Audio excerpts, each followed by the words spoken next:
nos concede nesta noite. Meus irmãos, nós estamos hoje celebrando a Páscoa. 1º de abril caiu nessa data. O ano anterior caiu uma outra data, bem precisamente no meio do mês. Mas nós entendemos que uma das mais belas mensagens, ou a mais bela e pura mensagem que podemos ouvir ou pregar, é a mensagem da cruz. Porque essa mensagem ela fala no mundo de uma forma plena.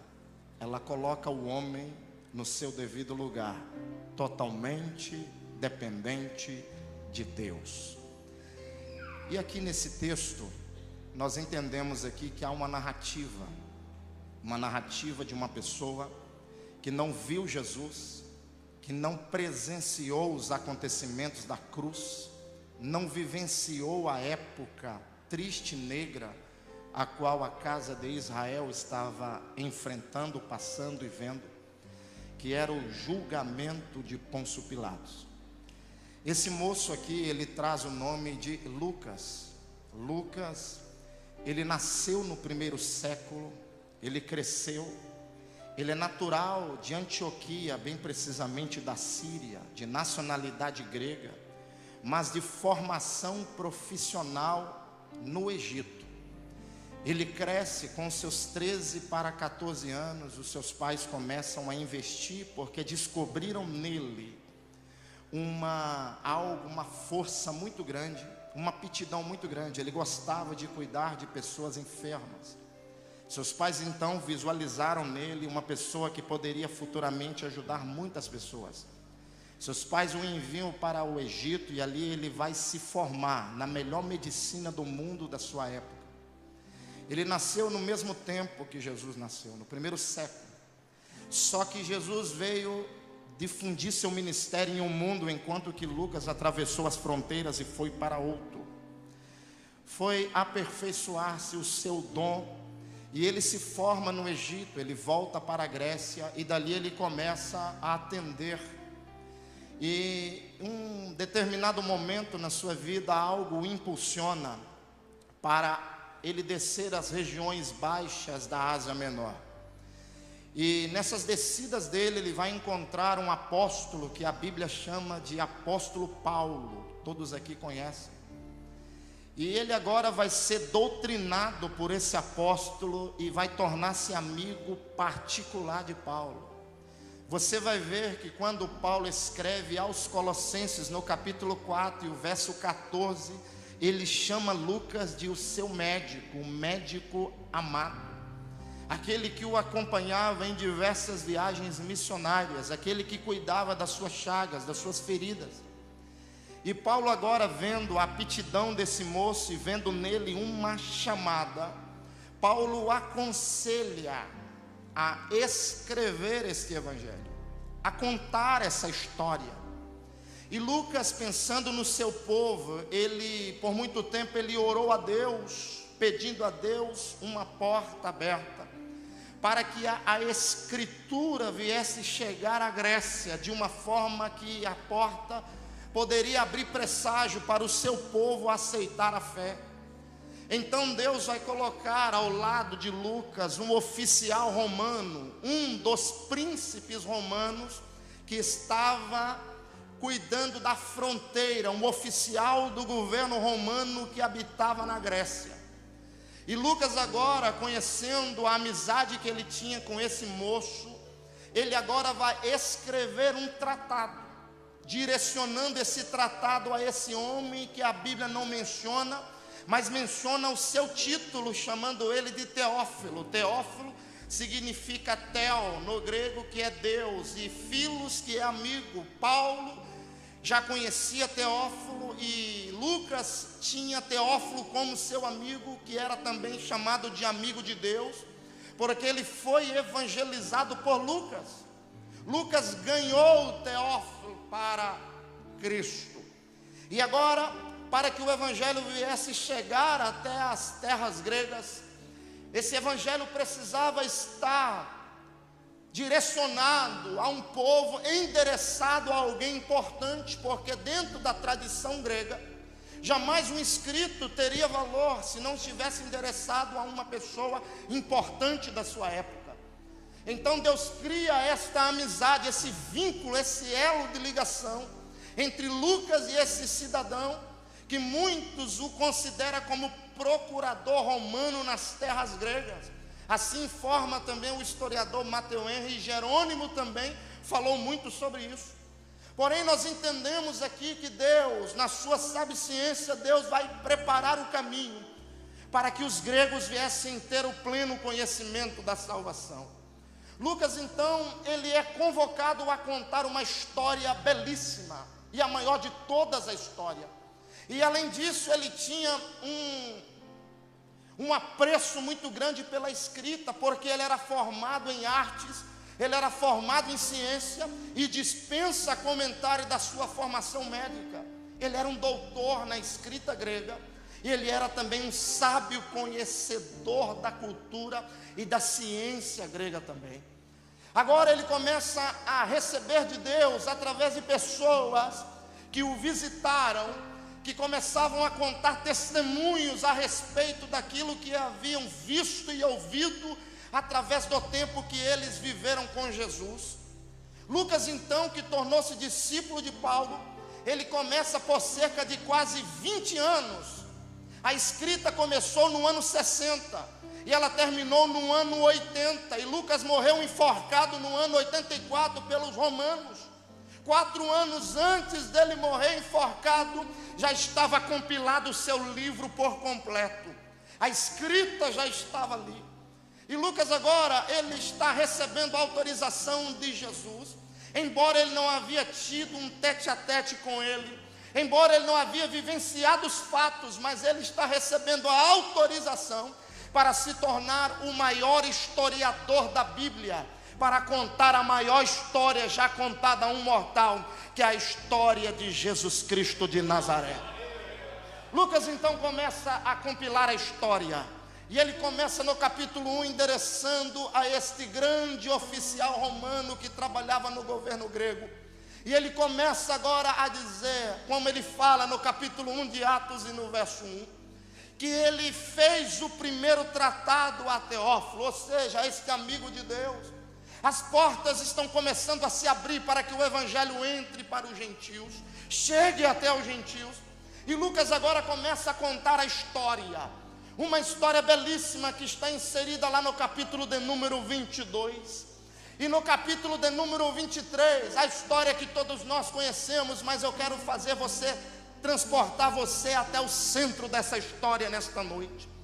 Lucas, ele vai contar de uma forma tão precisa, parece que ele estava lá visualizando os fatos, parece que ele estava vivendo cada acontecimento, porque o que ele vai escrever aqui, ele usa muitas das vezes a terminologia da palavra grega, e você vai ver aqui que 3 grandes coisas importantes só são mencionadas na sua história, no capítulo de número 23, quando ele começa a narrar a história da crucificação, no capítulo de número 22, ele narra que Jesus está indo para o horto, para o ribeiro de Cedron. Para entendermos melhor essa passagem, nós temos que ir a João, capítulo de número 17. Jesus está em cima do Monte das Oliveiras. Jesus está orando com os seus discípulos, e Jesus já havia passado muito tempo alertando os seus discípulos que a qualquer momento ele seria entregue nas mãos de Roma, porque quem crucificou a Jesus não foram os judeus, foi Roma. A política de Roma crucificaram a Jesus. Porém, Jesus já estava alertando os seus discípulos. E agora, em João capítulo 17, ele vai chegar para os seus discípulos e ele vai fazer uma oração que nós conhecemos como a oração sacerdotal. 426 palavras vão sair da boca de Jesus. E ele ora ao Pai dizendo: Pai, graça eu te dou, porque de todos que tu me deste, nenhum se perdeu. Ou seja, ele ainda tinha esperança de que Judas viesse ser salvo, se arrepender da traição. E ele disse: nenhum deles se perdeu. Rogo-te para que tu faças que eles te reconheçam a ti como o único e verdadeiro Deus, e a teu Filho, a Jesus Cristo, a qual enviaste para salvar o mundo. Quando ele termina de fazer a oração sacerdotal, ele vai para o ribeiro de Cedron. Segundo alguns historiadores, como Mayan Pirma, ele afirma categoricamente que o ribeiro de Cedron, na época, ele era de propriedade exclusiva do senador da República da Judéia. Quem era ele? José de Arimateia. José de Arimateia havia se convertido a Jesus, havia aceitado a Cristo como seu Senhor e Salvador, e ele emprestava aquele lugar para Jesus de tempo em tempo ir orar. Só que o ribeiro de Cedron ficava num local muito baixo, a 60 metros do Monte das Oliveiras, e a quase 100 metros do Getsêmani. Jesus então pega Pedro, Tiago e João, e Jesus vai subir até ao Getsêmani, a prensa do azeite. E quando Jesus sobe no Getsêmani, ele dá um ultimato, ele dá uma ordem para Pedro, Tiago e João: ficai aqui, que eu vou a um tiro de pedra, a 45 metros, vou rogar ao Pai. Ficai aqui e velai comigo. Lucas registra isso no capítulo 22. E a Bíblia vai mencionar que Jesus começa a orar ao Pai.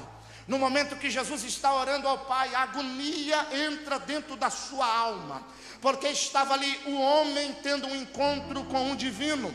Estava ali a natureza humana brigando com a natureza divina, porque o peso do pecado da humanidade estava repousando sobre ele. De tal forma que Lucas, o único que registra esta passagem, que dos poros de onde saía suor do corpo de Jesus, todos os poros do seu corpo foram se convertendo em gotas de sangue.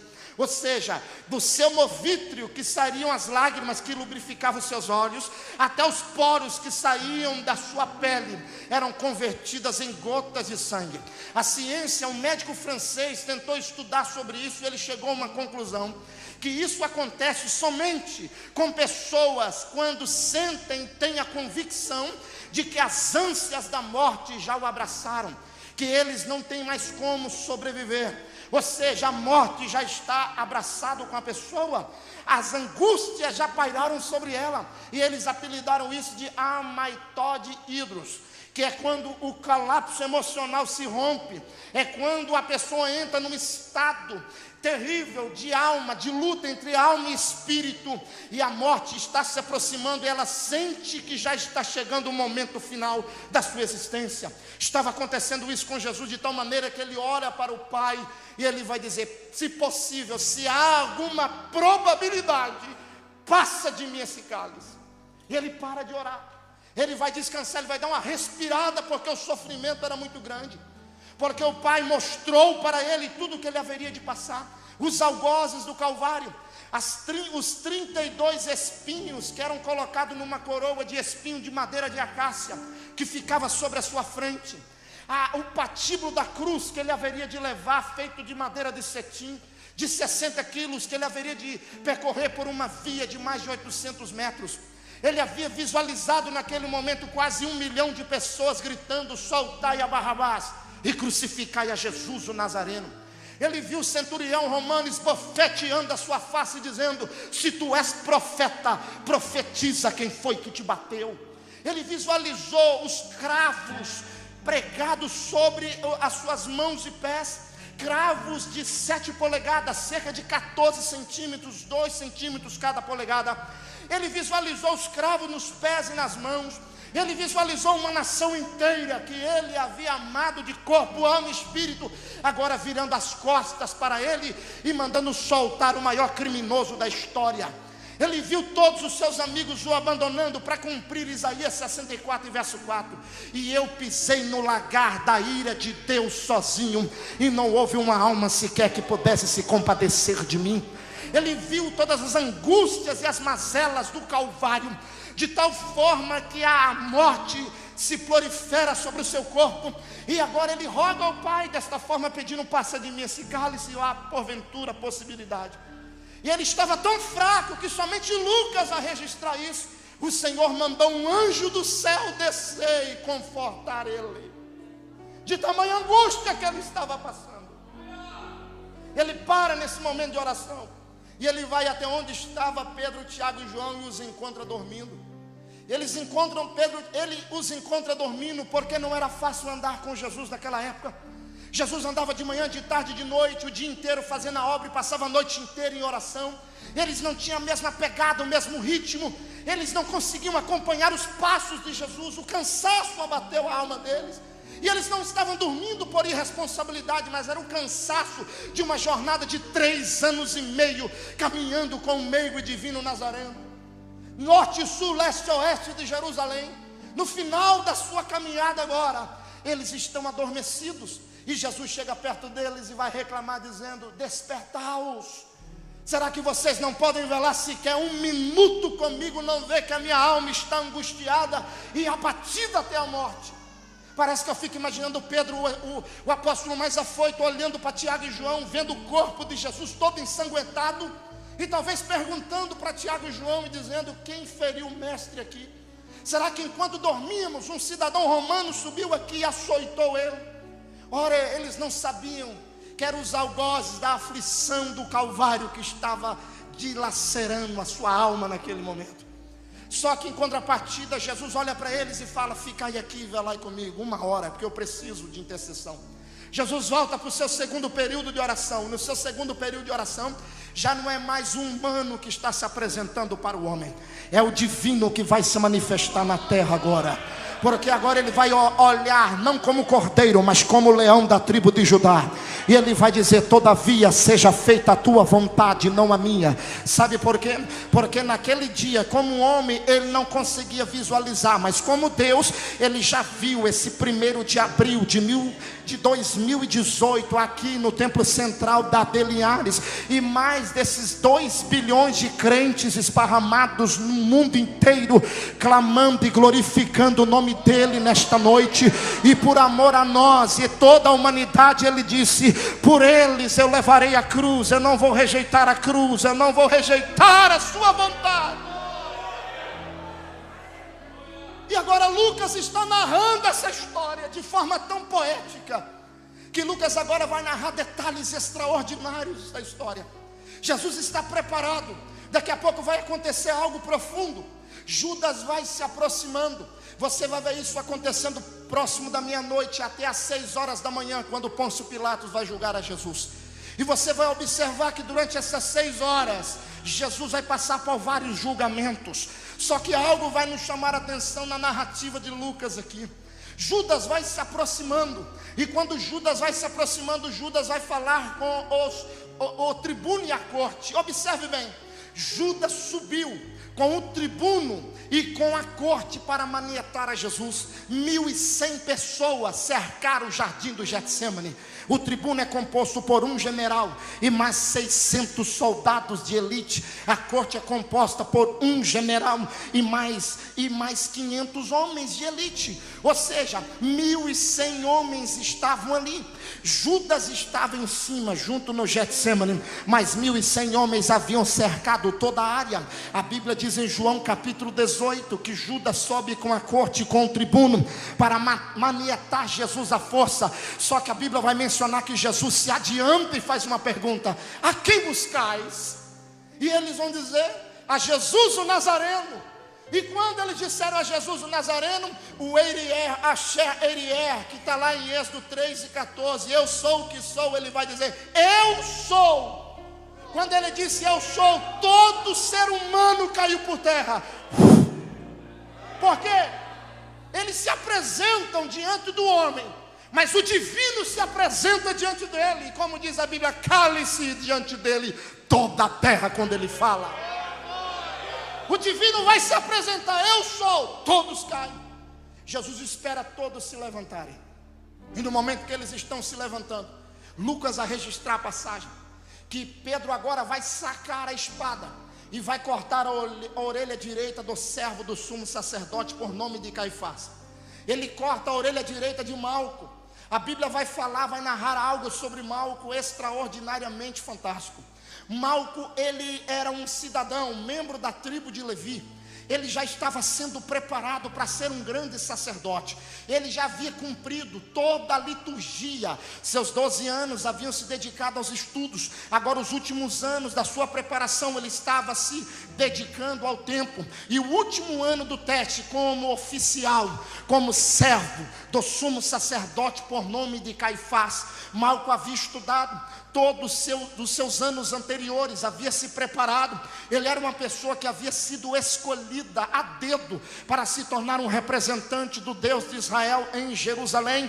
Só que naquele determinado momento, Pedro saca a espada, e Pedro agora vai arrancar o pescoço de Malco, mas Malco vai se esquivar e vai cortar a orelha direita. Quando a orelha é cortada, automaticamente cortado foram todos os planos e os investimentos de Malco também. Por que razão? Porque lá no capítulo 21 do livro de Levítico, você vai ver que existe 13 ordenanças lá, que são exigências de Deus para aqueles que querem exercer o ofício sacerdotal. E uma delas é que não deveria ter defeito de fabricação, nem orelha cortada, nem pé cortado, nem braço cortado, nada poderia servir. Se tivesse essas especificações, não serviria de forma nenhuma para servir como sacerdote. E Malco estava lá totalmente perfeito, mas de repente alguém chega e arranca a sua perfeição, corta a sua orelha direita. Parece que eu estou vendo, talvez o diabo se apresentando diante de Malco naquele dia e dizendo: o que adiantou você investir tanto no seu ministério? O que adiantou você estudar tanto, ser tão fiel, ser tão obediente ao sacerdote, ser tão assíduo na igreja? Olha como você está terminando, olha o teu fim, olha o que o teu irmão Pedro fez com você. Mas eu quero te dizer uma coisa, que quem estava do lado de Malco era quem? Era o dono da festa do Pesaque, Jesus, o restaurador de sonhos. E o que vai nos chamar a atenção é que Jesus não vai pegar a orelha e colocar no lugar. Por quê? Porque eu nunca vi Jesus fazer remendo na vida de ninguém. Eu vejo Jesus tocando na orelha de Malco e dando uma orelha nova para ele. Sabe o que isso significa? O restaurador de sonhos estava indo para o Calvário, mas antes de chegar ao Calvário, ele passou operando milagres no meio do povo. Aleluia! Lucas narra isso de forma poética, de forma profética também, porque ele não mudou. Ele continua restaurando sonhos, ele continua restaurando ministérios, ele continua restaurando vidas, ele continua restaurando famílias, filhos, pais, mães. Ele continua restaurando corações, ainda restaura. Na trajetória manietaram ele, e agora vão levar ele até Anás e Caifás. Um ping-pong, joga para cá, traz de lá para cá, envia para lá. Não encontraram nada, absolutamente nada. Vamos levar para Herodes. Herodes temia o povo. Herodes dá uma dica: envia para Pôncio Pilatos, governador da Judeia. Coloca esse juízo nas mãos dele. Amanhecendo o dia, pegaram Jesus, já o havia açoitado, e agora o enviaram a Pôncio Pilatos. Quando eles chegaram até onde estava Pôncio Pilatos, alguma coisa extraordinária vai acontecer ali, que eu acredito que você vai ouvir de uma forma muito franca aqui nessa noite. Pôncio Pilatos, diga bem forte: Pôncio Pilatos.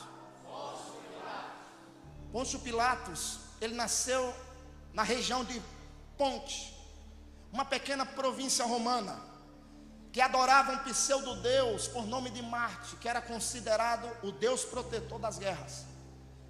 E esses pequenos adoradores de Marte tinham uma crença: eles criam na liberdade do ser humano e não na escravidão do ser humano.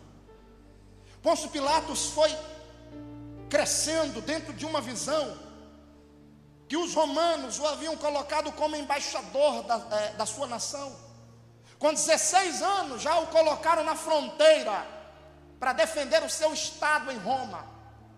Com 20 anos ele já estava como o maioral, aquele que levava o maior exército para a guerra.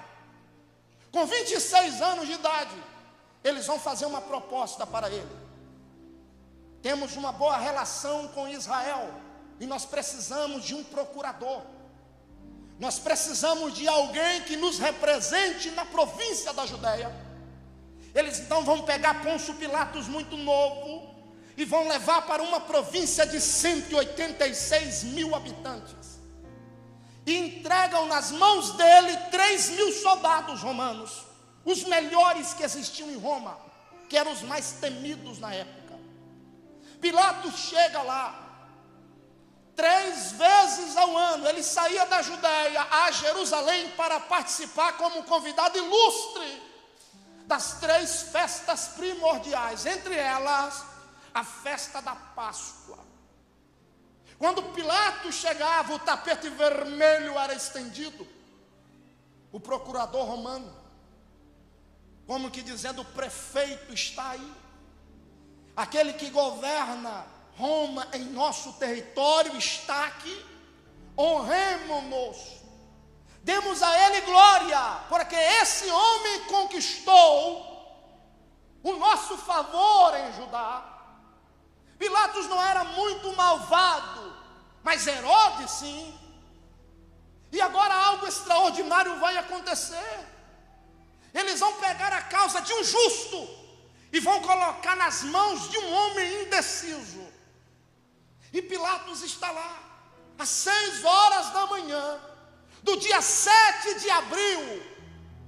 Ele está lá, do ano 33.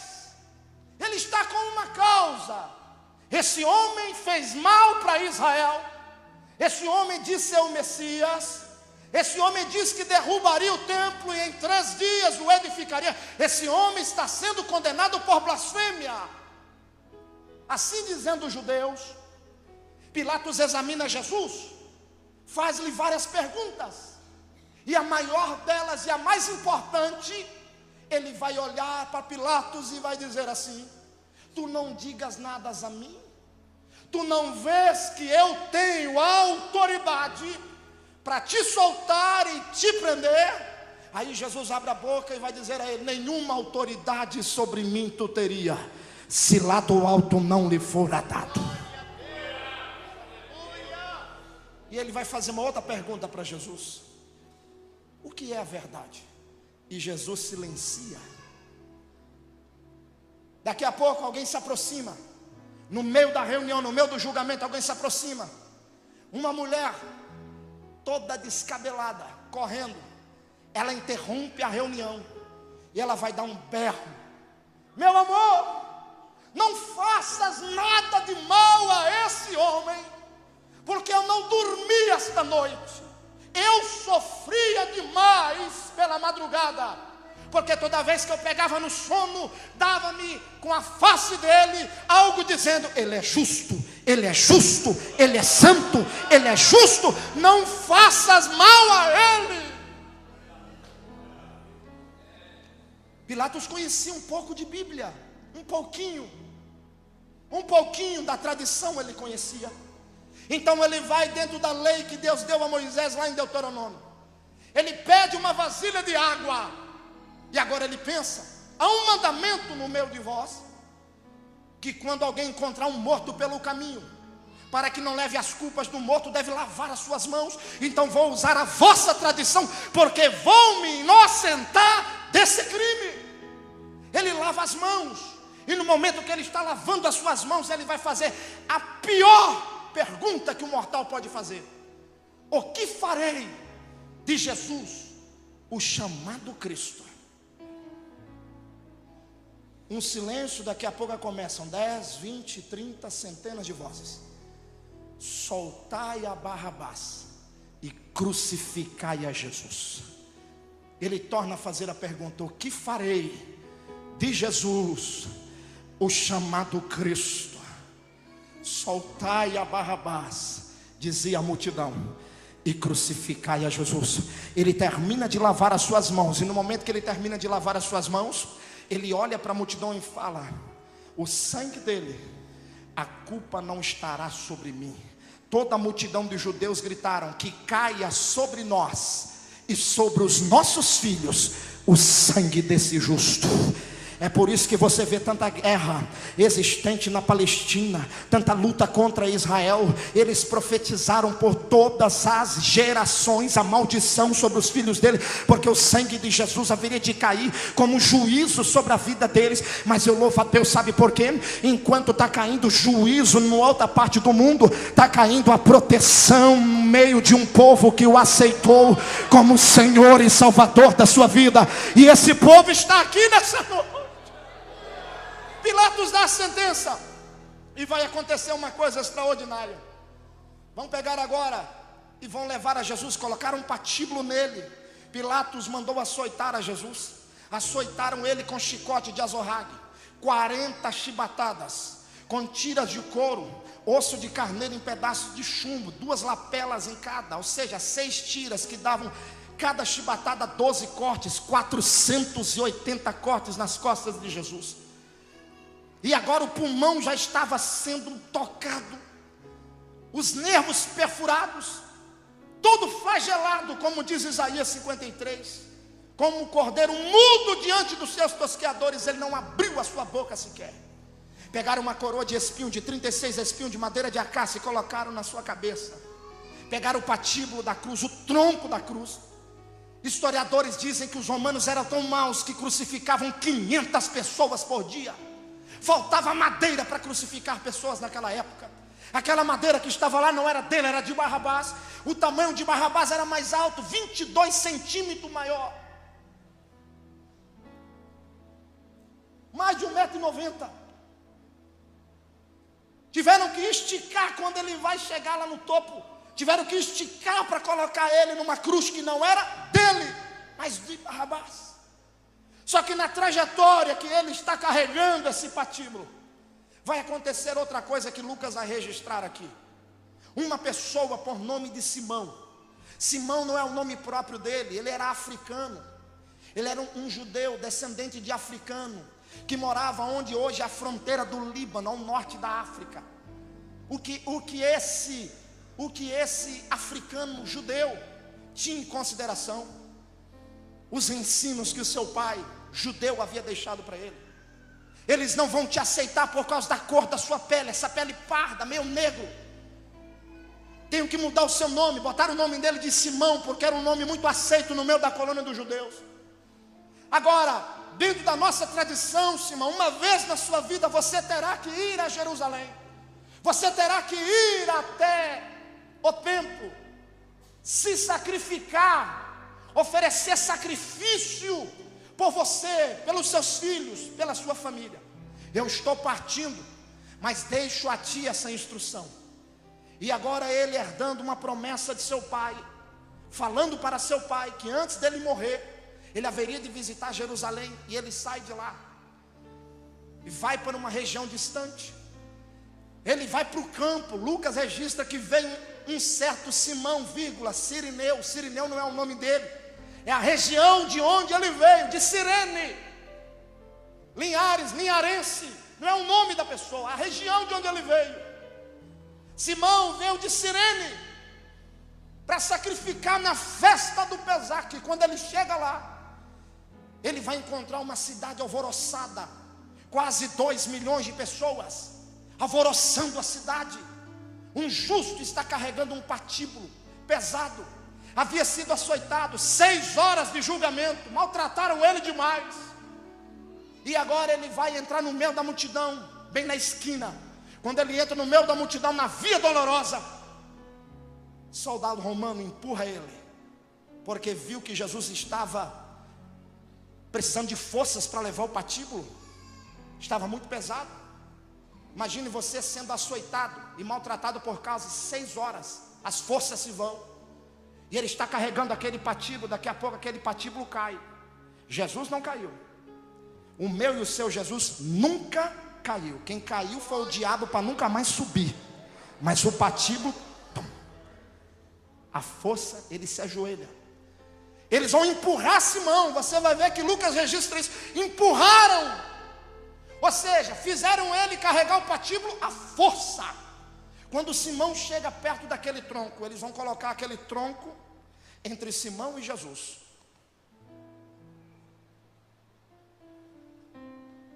E tem um detalhe: a Bíblia não registra a conversa, mas se registrasse, registraria uma conversa assim, entre Jesus e Simão. Simão, tu veio de longe participar dessa festa. Eu conheço a sua história, fui eu que te criei. Conheço o teu pai que já faleceu, seus 2 filhos, Alexandre e Rufo. Conheço a sua família. E eu sei que você veio aqui na esperança de cumprir um ritual para liberar o perdão dos pecados da sua casa.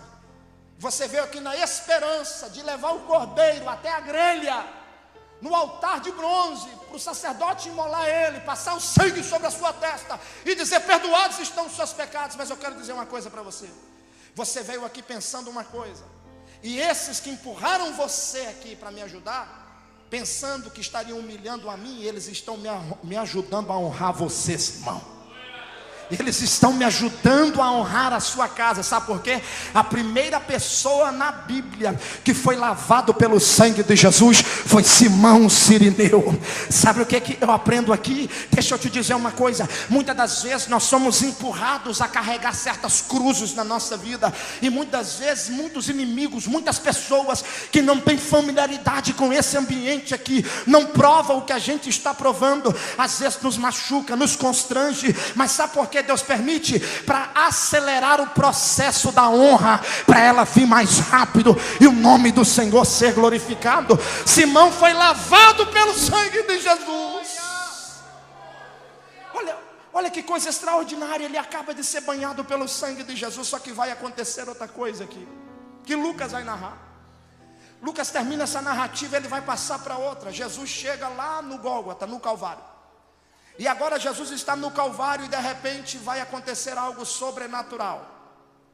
Repita comigo: sobrenatural. Olha o que vai acontecer. Simão já havia ajudado Jesus a levar o patíbulo. A madeira já estava no chão. Pegaram o patíbulo, colocaram aqui, pregaram os pés de Jesus, pregaram as mãos de Jesus, levantaram, jogaram ele no chão e entortaram os pregos do outro lado. Machucaram ele bastante, tornaram a levantar, dar aquela sacudida, rasgaram a carne dele. Jesus foi crucificado no meio de 2 malfeitores, um à esquerda, olhando de lá para cá, um à esquerda, outro à direita. E algo vai chamar a atenção aqui, que Lucas vai fazer uma narrativa fantástica. Ele vai dizer: e Jesus sendo crucificado no meio de 2 malfeitores. Um vai dizer, o da esquerda vai dizer assim: se tu és o Cristo, o Filho do Deus vivo, salva-te a ti e a nós também. Se isso acontecer, nós vamos crer em ti. Olha a arrogância dele. Mas o da direita olhou para o da esquerda e disse: homem, tu nem ainda temes a Deus, estando eu e você na mesma condenação. Tu és louco, não sabe o que está falando. Esse homem é justo. Aí ele vai olhar para Jesus. No momento que o da direita vai olhar para Jesus, ele vai dizer umas palavras mágicas aqui, força de expressão. Ele vai dizer assim: Senhor, lembra-te de mim quando entrares no teu reino. O da direita se chamava Dimas, o da esquerda, segundo a tradição católica, se chamava Gestas. Eles cresceram juntos.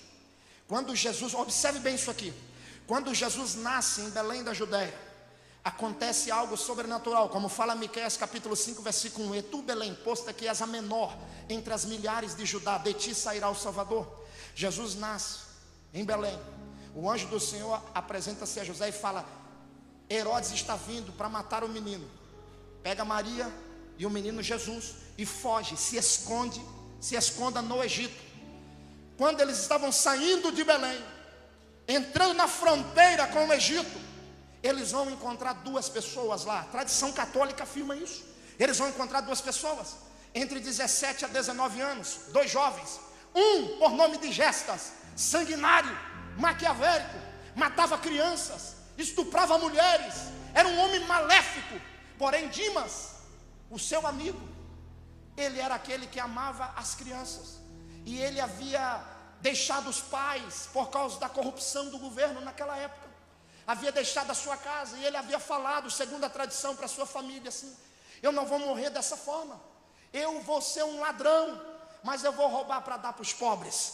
Essa era a filosofia de Dimas, roubar dos ricos para distribuir aos pobres. Mas tudo isso incriminava ele como um malfeitor. E ele cresceu dentro desse pensamento.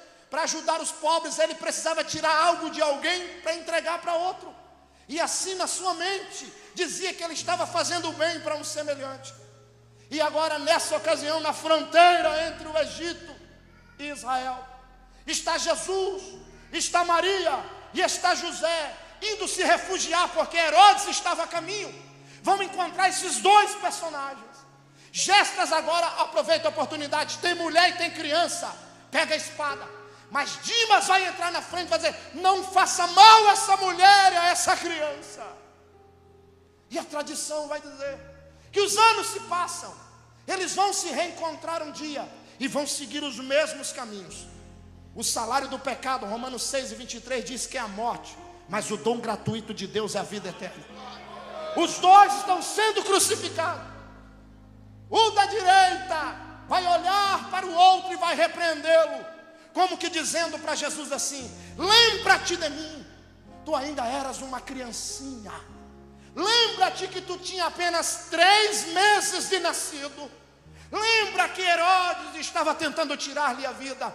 Jesus vai olhar para ele e vai dizer assim: hoje estarás comigo no paraíso. Sabe por quê? Porque a palavra que ele utilizou ali, que Dimas utilizou, é Senhor. A palavra grega que significa Kyrios. Kyrios quer dizer meu Deus, Senhor e Salvador. Ele não estava chamando o Senhor por respeito, mas ele estava reconhecendo Jesus como Salvador da sua alma. E Jesus estava dizendo: eu estou te perdoando, estou apagando as suas transgressões, estou passando uma borracha nos seus atos e purificando a tua alma. Ele reconheceu o senhorio de Cristo quando ele disse Senhor. Só que ele também olhou para Jesus e disse: lembra-te de mim. No grego é upominé, que significa não esqueça daquele rosto que tu já viu. Como pode ele esquecer de um rosto que ele já viu? Como pode ele esquecer de alguém que um dia ele fez ou faz uma promessa? Como esquecer de uma família que ele disse: eis que estou convosco todos os dias até a consumação dos séculos? Como esquecer de alguém que largou tudo para seguir a ele? Nunca. Ele não esqueceu. Ele fez a promessa e disse: hoje estarás comigo. Só que ele vai usar a terceira expressão, Dimas vai utilizar, e Lucas registra isso, o termo basileia, que quer dizer reino. Quando entrares no teu reino. A palavra basileia significa reino imutável. Ou seja, eu sei que tu és Salvador, eu sei que tu tens boa memória, e eu sei que tu tens um reino eterno, e todos aqueles que te seguem vão entrar nesse reino um dia. Eu preciso de tudo isso. E Jesus vai bater o martelo na cruz dizendo: hoje estarás comigo no meu paraíso. O que que Jesus está dizendo? O autor do Pesaque, o dono da Páscoa, estava lá sendo crucificado, mas salvando pessoas na cruz do Calvário. Esta é a razão da nossa celebração pascual. Esta é a razão porque a igreja celebra a festa da Páscoa. Sabe por quê? Jesus morreu, diga bem forte: Jesus morreu, mas ficou 3 dias apenas no sepulcro. Olhe para cá que eu vou concluir. Eles tiram Jesus da cruz. José de Arimateia era um homem muito rico. Não só porque era rico, não, poderia ter sido qualquer pessoa, mas o salmista falou que ele seria sepultado no sepulcro virgem e junto com os ricos. Agora não vamos deturpar a palavra. Ali está dizendo ali da glória, do poder que ele tem até na hora da sua morte. 3 dias no sepulcro, e daqui a pouco vai acontecer algo sobrenatural. Efésios 4, verso 1 a 7. Aquele que desceu Aquele que subiu, antes mesmo desceu às partes mais baixas. Para quê? Pedro diz, na versão original, se apresentou aos espíritos que estavam em prisão. Ele não foi lá para pregar para diabo. Ele foi lá para se apresentar. Ele morreu como cordeiro, mas foi se apresentar como o leão da tribo de Judá. Ele morreu como aquele que todos tiveram pena dele, mas ele ressuscitou como dono do universo. Ele desce, ele chega no Hades, no Sheol, no Tártaro, no Geena, no inferno. Ele pega as chaves da morte do inferno em suas mãos. E ao terceiro dia ele ressuscita. É muito lindo assistir o filme produzido aí por Mel Gibson, A Paixão de Cristo. Mas a melhor parte eles cortaram, que é o túmulo vazio, que é a ressurreição. Essa é a nossa certeza, porque ele vive. Por isso nós cremos no amanhã. Ei, aonde está chegando essa mensagem? Jesus não está morto, Jesus está vivo. Ele está no céu, está na terra, está lá sentado no trono. E Ele está presente aqui nesta noite. E esta igreja não veio aqui choramingar a morte de Jesus, ela veio se alegrar com Cristo que levantou do túmulo ao terceiro dia, com as chaves da morte do inferno, e dizendo para Satanás: todo poder me é dado nos céus e na terra. Se coloque de pé adorando a Ele. Diga para Ele: essa Páscoa é a celebração da nossa vitória. Diga para Ele: nós te louvamos pela tua morte e te adoramos pela tua ressurreição. Aleluia.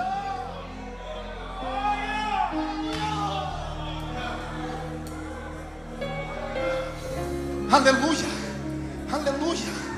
Aleluia. Aleluia, aleluia, aleluia. Me desculpe, mas é impossível falar da cruz e não sentir os arrepios. Tem que estar morto. É impossível não falar da cruz e não sentir uma graça sobre nós. É impossível não falar de Jesus e não sentir a presença dele. Aleluia. Ele está aqui nessa noite. Ele está aqui nessa noite. Ele está aqui nessa noite. Lucas narra tudo isso e abre portas para o evangelho chegar ao seu povo. E deixa eu dizer uma coisa: essa mensagem é tão poderosa. Não diga essa mensagem que eu estou pregando. Estou falando essa mensagem, esta palavra, a Bíblia, a mensagem da cruz. Ela é tão poderosa que ela já ultrapassou fronteiras. Há mais de 2000 anos ela adentrou reinos, nações, derrubou impérios, levantou homens, levantou mulheres, abateu, destruiu, construiu, edificou. E eu vou te dizer uma coisa: todos podem se levantar contra a mensagem da cruz. Paulo escrevendo aos Coríntios 1,18, ele diz: qualquer um pode achar que isso aqui é loucura, mas para nós que somos salvos, essa palavra é poder de Deus. É poder de Deus. Ei, ele desceu à morte, ressuscitou ao terceiro dia.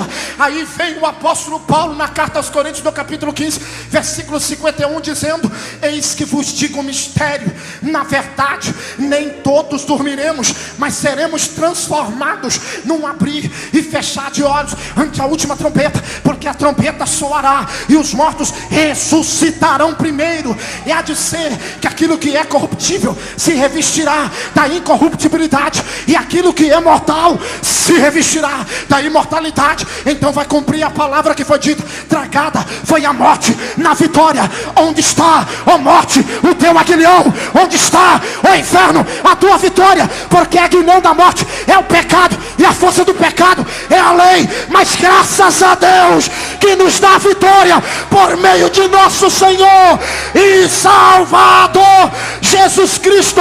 Levante a mão, só quem acredita que Ele vive, que Ele vive, que Ele vive, que Ele vive, que Ele vive. Adore, adore, adore.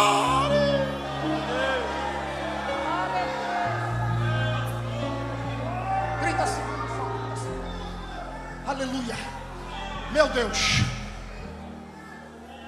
não cesse seu glória, mas deixa eu fazer uma pergunta. Aleluia. Ai, Jesus, está sentindo ele aí, tá? Está sentindo a presença dele? Aquele que ressuscitou ao terceiro dia, está sentindo? Rapidamente eu vou fazer uma pergunta. Aonde está entre nós aqueles que se encontram afastados do evangelho, ou não pertencem a nenhuma igreja evangélica? Tem entre nós alguém que se encontra afastado? Levante a mão para mim te ver. Afastado? Vem reconciliar, mano. Continua afastado não. Dá um passo, venha, quero te dar um abraço aqui. Sai do teu lugar, venha. Hoje nesse dia memorável, celebrando o pesar que é a tua liberdade. Venha, venha, Jesus te chama, venha. Quero te dar um abraço bem forte aqui. Venha reconciliar com Jesus, venha. Isso, a primeira vida está vindo ali. Aleluia, aleluia, aleluia. Ei, aonde está a segunda vida que se encontra afastado do evangelho? Sai do teu lugar e venha. Se aproxime aqui, santo. Aleluia, aleluia. Glória a Deus. O senhor está afastado também?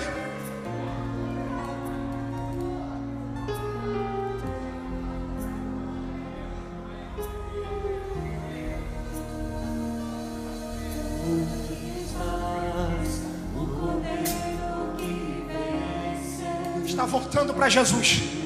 A segunda vida. Aonde está a terceira? A terceira. Ei, você que se encontra afastado, ou não pertence a nenhuma igreja evangélica, Jesus te chama, sai do teu lugar e venha. Venha abraçar a cruz. Venha abraçar a Cristo. Aquele que vive, aquele que reina, aquele que é, que era, que há de vir o Todo-Poderoso. Aonde está a terceira vida? Rapidamente, venha, venha. Terceira vida para Jesus. Aonde está você? Você que se encontra afastado do evangelho, você que se afastou da presença de Deus, Jesus te chama, sai do teu lugar e venha. Ou você que não pertence a nenhuma igreja evangélica, venha aceitar a Jesus como Senhor e Salvador da sua vida. Aonde está? Duas vidas já vieram. Aonde está a terceira? A terceira, a terceira, a terceira. Sai do teu lugar e venha, venha. A terceira vida, onde está? Venha. Senhor, eu sei, é o amor. Levante a sua mão, levante a sua mão. Essa é a verdadeira Páscoa. Jesus nos libertou do pecado, da justiça e do juízo de Deus. Somos livres. Somos livres. Aleluia. Terceira vida, onde está? Terceira vida preciosa para Jesus. Saia do teu lugar e venha. Você que está afastado, ou você que não pertence a nenhuma igreja evangélica, Jesus te chama. Venha aceitar a Jesus, venha se entregar a Cristo, venha. Venha nessa noite se entregar a Jesus. Pastor Valci.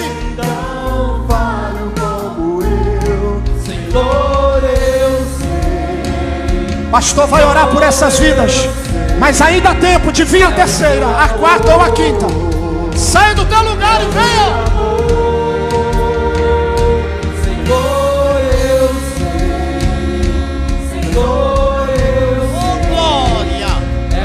Maravilha. Se tem mais uma pessoa, vem agora. Nós vamos estar orando em seu favor. Nós vamos pedir a bênção de Deus para a sua família.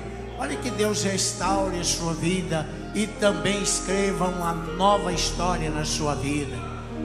Talvez você venha aqui nesta noite. Eu não sei o que eu vou fazer naquela igreja. Eu não sei por que eu estou indo lá. Mas o Senhor te trouxe até aqui para te restaurar nesta noite. Tem uma pessoa a mais? Vem à frente que nós queremos orar por você. Pedir a bênção de Deus sobre a sua vida. Queridos, toda a igreja, neste momento, levantem as suas mãos para cá. Nós vamos estar orando por essas duas vidas. Irmãos, uma pessoa desviada e afastada dos caminhos do Senhor, para voltar para Jesus, é a misericórdia de Deus, porque o inimigo vai torcer, porque já sabe que um dia ele foi liberto e agora ele voltou atrás, então ele vai tentar impedir essas pessoas de reencontrar com Jesus. Mas nesta noite a igreja pode aplaudir Jesus, glorificando a Deus por essa. Glória a Deus. Levantem as suas mãos agora e virem para cá. Nosso louvor logo após está adorando o Senhor. Querido Deus e Pai, nós queremos te agradecer por esta mensagem que acabamos de receber. Ó Deus, te adoramos e te louvamos, porque o Senhor tem sido benigno, maravilhoso, eterno. Ó Deus, agora, aquele sangue que foi derramado ali na cruz do Calvário, ó Deus, nesta noite, está restaurando essas duas vidas, em nome de Jesus. Escreve agora novamente, Pai, o nome dessas vidas agora ali no livro eterno, Pai, para que eles possam ter o direito, no arrebatamento da igreja, ser contado com aqueles que renunciaram ao pecado, o mundo, para te servir e para te adorar. Dê força para que eles possam, Senhor, continuar firmes, perseverantes, sabendo que o Senhor é o mesmo ontem, hoje e para sempre, em nome de Jesus. Pode permanecer em pé que estamos adorando para a bênção nesta noite, amém? Vamos celebrar a Jesus, porque Ele se fez presente e continua presente entre nós, amém? Tem crente alegre aí? Dê um glória a Deus! Glória a Deus!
está vivo! Oh, glória!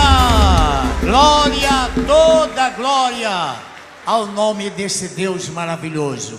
Irmãos, encerrando, nós vamos estar despedindo agora. Essa chave aqui deve ser um veículo aí com muito carinho que o irmão adquiriu. A chave estava debaixo do banco ali. Depois, por favor, deve ser... Ah, sim, já está ali. Irmãos, a nossa querida irmã Sara, esposa do pastor Anderson, ela vai estar entregando o tecido do uniforme das irmãs, que daqui a 2 semanas e um pouquinho, nós vamos estar aqui na grande festa, onde quase 800 irmãs vão estar aqui adorando a Deus e glorificando o nome do Senhor. Então, nós queremos avisar as irmãs do bairro Conceição, que a irmã Sara vai estar entregando as irmãs do bairro Conceição. As irmãs que não compraram, não conseguiram alcançar a tempo, porque acabou a mercadoria, então as irmãs poderão adquirir a partir de amanhã. Irmã Rita conseguiu novamente mais uma porção que vai dar para atender muitas irmãs, e os pedidos daquelas que não conseguiram comprar, as irmãs vão poder adquirir a partir de amanhã na nossa secretaria da igreja. Então, a partir de amanhã, as irmãs que não conseguiram o uniforme, amanhã as irmãs já vão poder estar comprando na secretaria. Pastor Anderson vai estar nos abençoando e agradecemos uma semana abençoada a todos. Espera a bênção apostólica. Amém? Estende as mãos para cá. Que historiador hoje, hein? Evangelista Rogério, parabéns. Que mensagem gostosa para a semana. Amém? Que o grande amor de Deus, nosso Pai, a graça de nosso Senhor e Salvador Jesus Cristo e a doce consolação do Espírito Santo de Deus sejam com todos que aguardam e amam a vinda de Jesus. Todos digam comigo, amém? Dê um abraço no irmão então e fala: terça-feira não percam